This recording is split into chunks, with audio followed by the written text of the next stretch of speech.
பொறாமைப்படுபவர்களுடைய முக்கியமான குணநலங்களை தான் பார்க்குறோம். என்ன அப்படின்னு சொல்லி பார்த்தீங்கன்னா, சிலவங்க பொறாமையில இருக்காங்க அப்படின்னு சொல்லி நமக்கு தெரியறதில்ல. அவங்களுடைய குணநலங்கள் எப்படி இருக்கும் அப்படின்னு சொல்லி பார்த்தீங்கன்னா, நீங்க ஏதாவது ஒரு வெற்றியை அடைஞ்சிருப்பீங்கன்னா, அவங்க அந்த வெற்றிய நீ இவ்வளவு ஹார்ட் ஒர்க் பண்ணி இவ்வளவு வெற்றி அடைஞ்சிருக்கிறீ அப்படின்னு சொல்லி சந்தோஷப்பட மாட்டாங்க. ஒண்ணு. ரெண்டாவது, உங்க முன்ன ரொம்ப சிரிச்சு சிரிச்சு பேசுவாங்க. உங்க தலை மறைஞ்ச பிறகு உங்க முதுகுக்கு பின்னால உங்களை பத்தி தவறான கருத்துக்களை பரப்புவாங்க. மூணாவது, உங்க நட உடை பாவனைகளை பார்த்து அவங்க அதே மாதிரி ட்ரை பண்ணுவாங்க.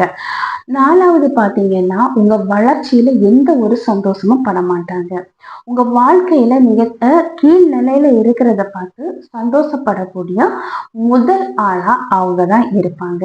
உங்க வாழ்க்கையில ஒரு நன்மை நடக்குன்னா இதெல்லாம் ஒரு லக்கு தான் அப்படின்னு சொல்லி உங்களை மட்டம் தட்டி வைப்பாங்க. உங்களுக்கு எந்த ஒரு விதத்திலையும் முன்னுரிமை தரவே மாட்டாங்க. அதே போல எதுக்கு எடுத்தாலும் குறை சொல்லிட்டே இருப்பாங்க. இப்படி ஏதாவது ஒரு உறவுகள் இருந்தாங்க அப்படின்னா கண்டிப்பா அவங்க உங்ககிட்ட பொறாமை குணங்களோட இருக்கிறாங்க. அவங்க கிட்ட கொஞ்சம் விழிப்பா இருக்கிறது ரொம்ப ரொம்ப நல்லது.